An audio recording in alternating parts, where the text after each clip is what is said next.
पृथक्करण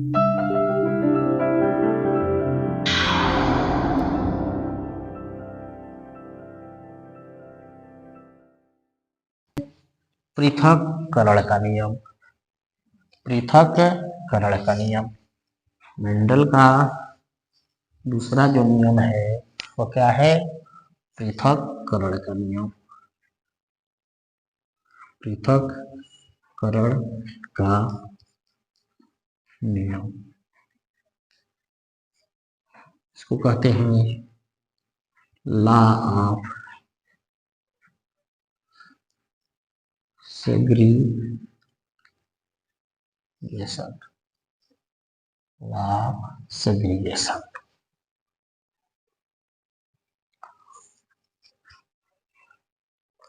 मेंडल का यह सेकेंड लॉ है, दूसरा नियम है। और मेंडल का यह नियम भी एक संकर संकरण पर आधारित है। एक संकर संकरण पर आधारित है। यह नियम भी मेंडल का एक संकर संकरण पर आधारित है। क्वेश्चन में, परीक्षाओं में यह अक्सर पूछा जाता है कि लॉ ऑफ सेग्रीगेशन पृथक्करण का नियम किस संकर संकरण पर आधारित है? तो आप यह नहीं भूलेंगे कि यह मोनोहाइब्रिड क्रॉस पर आधारित है, बेस्ड ऑन मोनोहाइब्रिड क्रॉस। तो आइए समझते हैं कि पृथक्करण का नियम क्या है। जैसा कि आपने प्रभाविता का नियम में समझा, एकदम सेम टू सेम है, बस इसमें दूसरी पीढ़ी आपको ले जाना है। पहली पीढ़ी तो सेम टू सेम प्रभाविता के नियम के अनुसार होगी, और दूसरी पीढ़ी में जब हम जाएंगे तो यह पूरा दोनों पीढ़ी मिलाकर पृथक्करण के नियम का प्रदर्शन करती है। इसमें ग्रेगर जॉन मेंडल ने बताया कि जब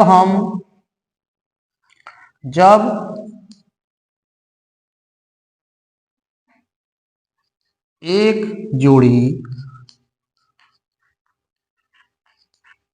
विपरीत लक्षणों को ध्यान में रखकर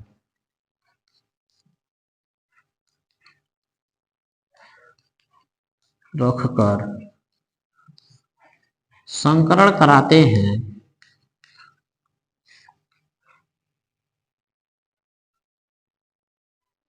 संकरण कराते हैं तो प्रथम पीढ़ी में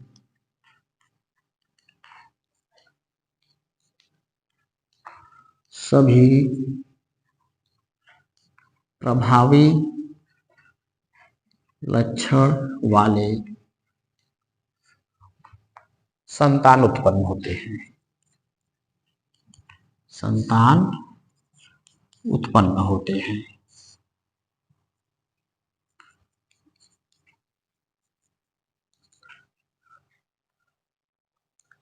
अब प्रथम पीढ़ी के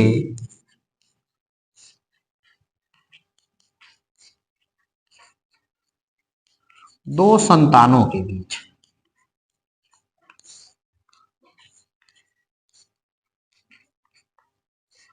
संकरण कराने पर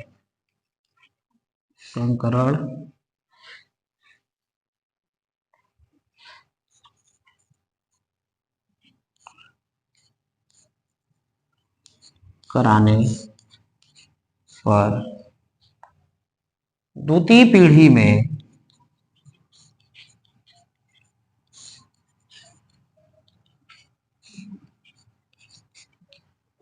वे भी लक्षण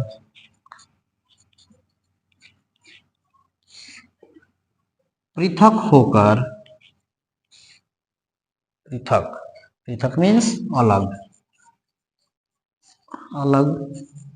होकर प्रकट होते हैं,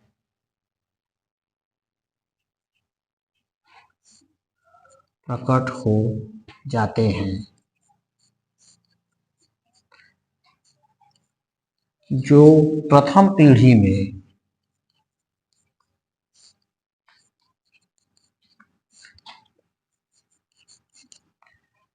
जो प्रथम पीढ़ी में उत्पन्न नहीं हुए थे, उत्पन्न नहीं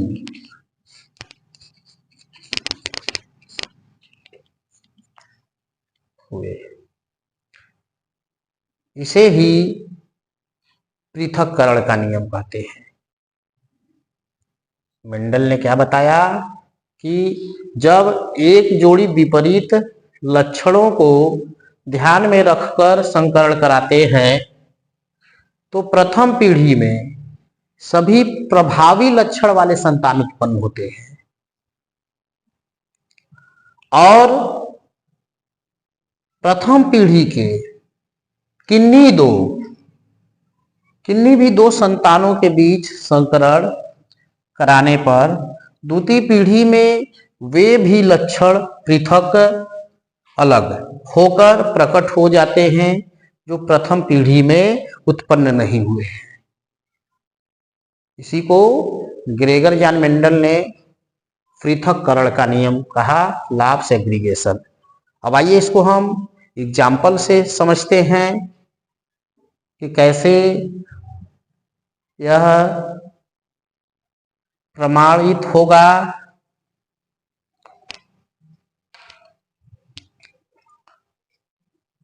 तो आइए समझते हैं। मेंडल के दूसरे नियम का विस्तृत वर्णन, कोई भी दो लक्षण ले लीजिए।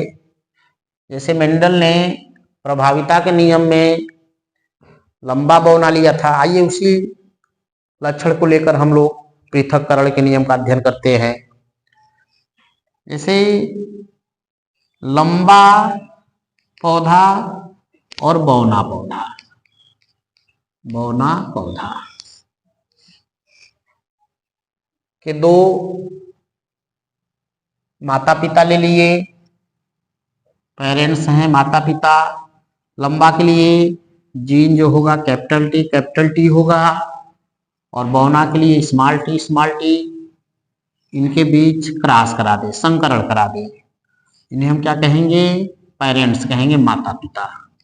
माता पिता ये पेरेंट्स हैं, पी मीन्स पेरेंट्स, माता पिता है। किसी को हम माता कह सकते हैं, किसी को पिता, चाहे इसको पिता कहिए, इसको माता कहिए, या इसको माता कहिए, इसको पिता कहिए। तो जो दो पेरेंट्स लेना है जिनके बीच हम संकरण कराते हैं वो माता पिता कहलाते हैं। तो अब कैपिटल टी लंबा के लिए है और स्मॉल टी बौना के लिए है। जब हम संकरण कराते हैं तो पहले युग्मक का निर्माण होगा, तो इससे दो युग्मक बनेंगे, कैपिटल टी, इससे भी दो युग्मक बनेंगे, स्मॉल टी। कैपिटल टी ये दो युग्मक बन गए। उसी तरह इससे भी दो युग्मक बनेंगे, स्मॉल टी। ये क्या बन गए? युग्मक बन गए। निषेचन होने के बाद पहले युग्मकों का निर्माण होता है, तब जाकर निषेचन होता है।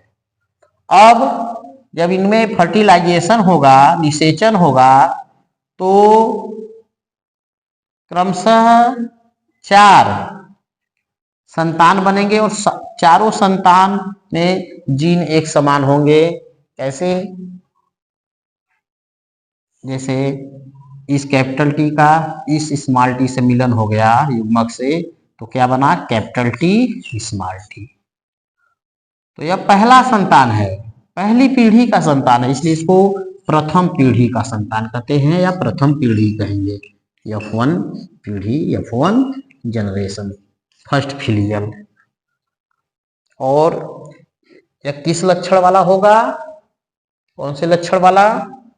यहां देखिए, यह लंबा है या बौना है? लंबा लक्षण क्या है? प्रभावी है, और बौना लक्षण क्या है? अप्रभावी है। तो प्रथम पीढ़ी में मेंडल के पहले नियम के अनुसार कौन से लक्षण एक्सप्रेस होंगे? लंबा लक्षण। तो प्रथम पीढ़ी में जितने भी संतान होंगे वो लंबे होंगे, और इसको हम क्या कहेंगे, संकर लंबा कहेंगे। क्यों संकर कहेंगे? क्योंकि इस संतान में दोनों पेरेंट्स के एक एक जीन है, इसलिए इसको संकर कहते हैं, हाइब्रिड कहते हैं, और ये लंबा है। ठीक, अब मेंडल ने क्या कहा? मेंडल ने कहा कि जब माता पिता के बीच संकरण कराते हैं तो प्रथम पीढ़ी में जितने भी संतान होंगे सब प्रभावी होंगे। तो प्रथम पीढ़ी में कितने संतान हो रहे हैं? तो आप जनरल देख रहे हैं कितने संतान हो रहे हैं? 4 संतान हो रहे हैं। ऐसे मिलाकर कंफर्म कर लीजिए। पहला, फिर इसका इससे मिलाएंगे दूसरा, इसका इससे मिलाएंगे तीसरा, इसका इससे मिलाएंगे चौथा। तो कितने? Capital T small T, capital T small T, capital T small T, capital T small T. ठीक, capital T small T, capital T small T, capital T small T, capital T. देख रहे हैं सभी के जीन एक समान हैं, सभी संतान कैसे हुए? लंबे हुए।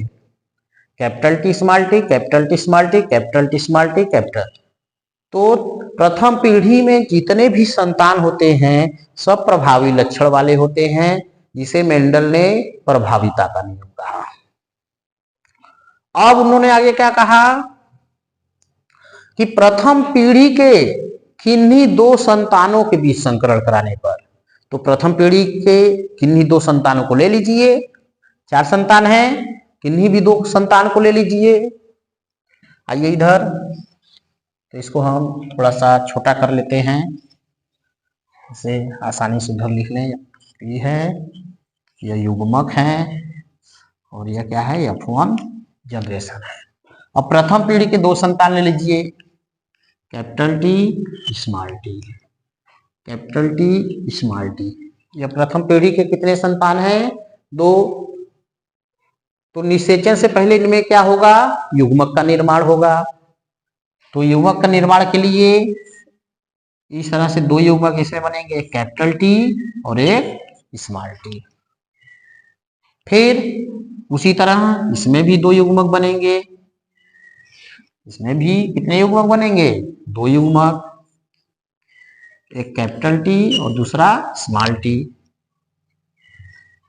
के बीच क्रॉस हो रहा है। अब युग्मक तो बन गए, युग्मक का निर्माण हो गया। अब फर्टिलाइजेशन होगा, तो देखिए इसका इससे मिलन होगा, कैपिटल टी का इस कैपिटल टी से, तो क्या बनेगा? संतान में जीन होंगे कैपिटल टी, कैपिटल टी। अब इस कैपिटल टी का इस स्मॉल टी से, कैपिटल टी स्मॉल टी। फिर अब बचाया, इसका इन दोनों से करा देंगे, स्मॉल टी कैपिटल टी। लिखेंगे क्या? पहले कैपिटल टी लिखेंगे फिर स्मॉल टी लिखेंगे, क्योंकि प्रभावी लक्षण पहले आता है फिर अप्रभावी लक्षण। इसके बाद इसका इससे करा देंगे, स्मॉल टी स्मॉल टी। अब ये 1 2 3 4 ये 4 संतान हो गए, और ये किस पीढ़ी के हैं? इस पीढ़ी के, हाँ, F2 पीढ़ी के। ये संतान किस पीढ़ी के हैं? F2 पीढ़ी के हैं। अब इनके लिखिए, देखिए इसमें कैपिटल टी किससे मिल रहे हैं? पेरेंट से मिल रहे हैं। तो यह क्या होगा? शुद्ध लंबा होगा, शुद्ध लंबा। क्यों? इसमें किस दूसरा जीन नहीं है, इसलिए यह शुद्ध लंबा है। और यह क्या है? कैपिटल टी स्मॉल टी क्या है? संकर लंबा है। यह भी क्या है? संकर लंबा, प्रथम पीढ़ी के अनुसार है ना। हाँ, तो यह 2 लक्षण क्या हो गया? संकर लंबा। और यहां पर एक जो संतान वो कैसा है? अप्रभावी माता पिता, पेरेंट्स में तो अप्रभावी है, तो इसको हम क्या कहेंगे? बौना। और बौना क्या? शुद्ध बौना कह लीजिए, क्योंकि यह भी प्योर है, शुद्ध बौना। ठीक है, तो इस तरह से यह देख रहे हैं हम कि प्रथम पीढ़ी के दो संतानों के बीच, या पहला संतान या दूसरा संतान है, इनके बीच जब संकरण कराते हैं तो पहले युग्मक का निर्माण होता है, और युग्मक के निर्माण के बाद युग्मक का आपस में मिलन होता है, जिससे कि 4 संतानें बनती है, जिसमें एक संतान शुद्ध लंबा होता है, 2 संकर लंबे, और जो चौथा संतान है वह शुद्ध बौना। जबकि हम क्या देख रहे हैं, प्रथम पीढ़ी में बौना लक्षण उत्पन्न नहीं हुआ था, लेकिन जब 2 संतानों के बीच संकरण कराया जाता है तो द्वितीय पीढ़ी में वे भी लक्षण उत्पन्न हो जाते हैं, वे भी लक्षण अलग होकर उत्पन्न हो जाते हैं जो प्रथम पीढ़ी में उत्पन्न नहीं हुए हैं। इसलिए इसे पृथक्करण का नियम कहते हैं। इसी को मेंडल ने लॉ ऑफ सेग्रीगेशन कहा, पृथक्करण का नियम। और इसका दूसरा नाम है युग्मकों की शुद्धता का नियम। इस नियम का दूसरा क्या नाम है, युग्मकों की शुद्धता का नियम। इसे इस नियम से नाम से जानते हैं, युग्मकों की शुद्धता का नियम। क्यों? क्योंकि देखिए यहां युग्मक जो है वो आपस में मिलकर नए लक्षणों का निर्माण करते हैं, लेकिन अगली पीढ़ी में जो युग्मक होते हैं वह अलग अलग हो जाते हैं, पृथक हो जाते हैं, और इनके जो लक्षण हैं वह अगली पीढ़ी में बरकरार रहते हैं और शुद्ध रूप से प्रकट होते हैं।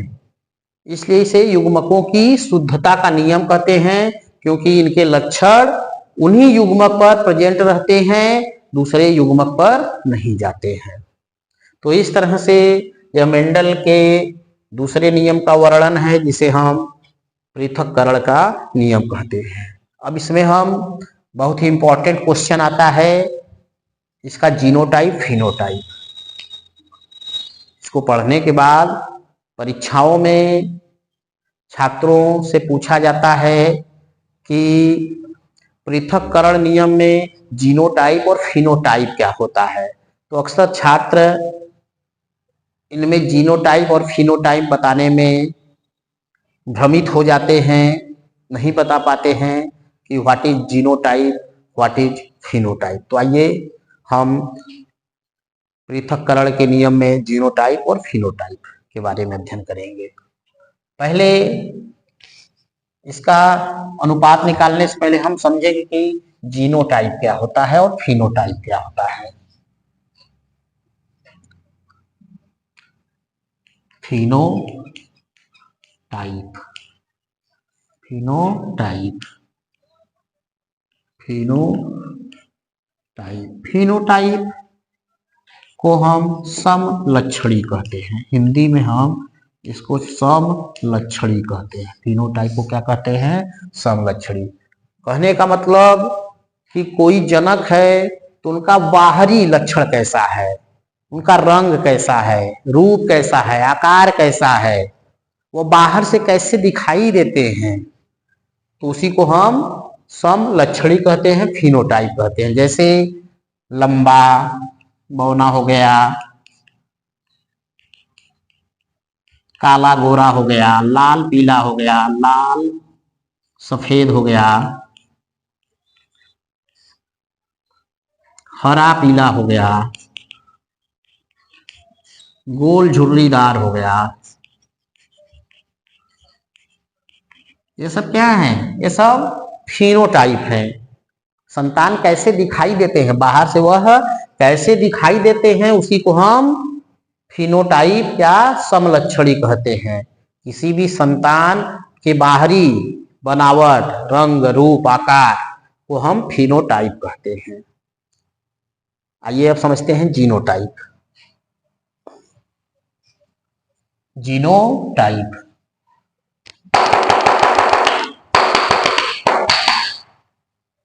Genotype genotype. किसी संतान में उपस्थित जीनों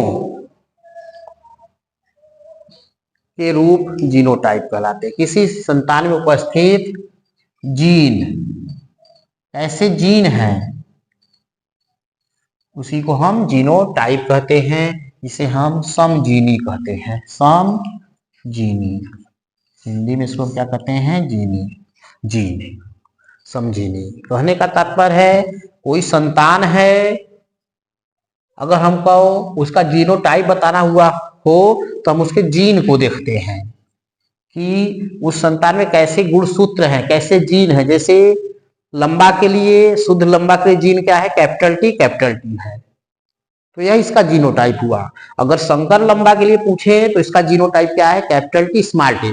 तो इसमें हम इसका लंबाई नहीं देखते हैं, बल्कि इसका हम जीन देखते हैं कि वह कैपिटल टी है कि कैपिटल टी है कि स्मॉल टी है। यह क्या है? उसका जीनोटाइप कहलाता है। तो क्लियर सभी लोगों को? फिनोटाइप और जीनोटाइप, जब हम संतानों के बाहरी रूप, रंग, आकार, लक्षण को हम जब देखते हैं तो जीनोटाइप कहलाता है। लेकिन जब हम किसी संतान के गुणसूत्रों को देखते हैं, उसके जीन को देखते हैं, तो उसे हम जीनोटाइप कहते हैं। अब आइए समझिए जीनोटाइप और फिनोटाइप।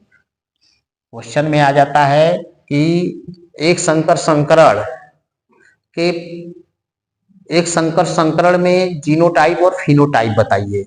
तो एक संकर संकरण मुख्यतः पृथक्करण के नियम में भी होता है और प्रभाविता के नियम में भी। अगर प्रभाविता के नियम में देखेंगे तो उसका जीनोटाइप और फिनोटाइप तो यह सेम टू सेम है। लेकिन अगर हम द्वितीय पीढ़ी में उसका जीनोटाइप और फिनोटाइप देखें तब, तो पहले हम जीनोटाइप देखें या फिनोटाइप देख लीजिए। तो फिनोटाइप क्या है?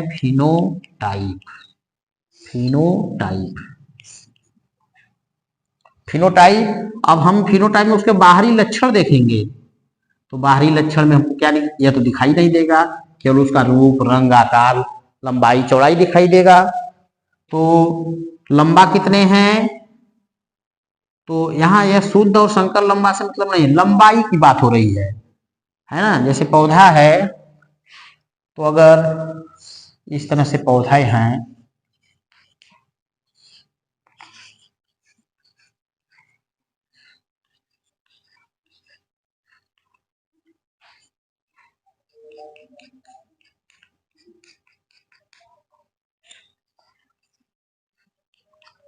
अगर कह दे 4 पौधे हैं, इसमें कह दे कि इसमें कितने लंबे हैं, कितने बौने हैं, तब आपको साफ साफ दिखाई दे रहा है। लंबाई से आप देख कर क्लियर कर लेंगे कि यह लंबा है, यह लंबा है और एक लंबा। तो 1 2 3 पौधे क्या हैं? लंबे हैं। तो 3 पौधा क्या है? लंबा हुआ, और एक पौधा क्या हुआ? बौना हुआ। तो इसका फिनोटाइप क्या हो गया? 3 संबंधे 1।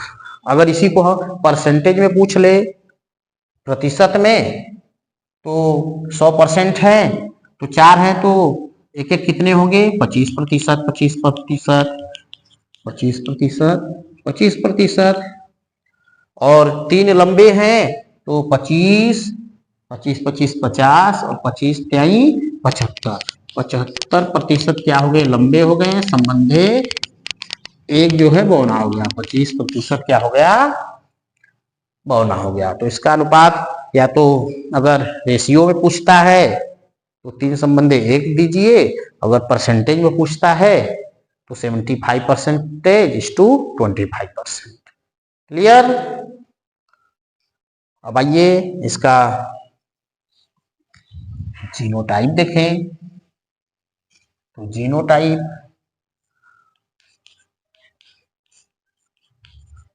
जीनोटाइप के लिए उसका हम जीन देखेंगे।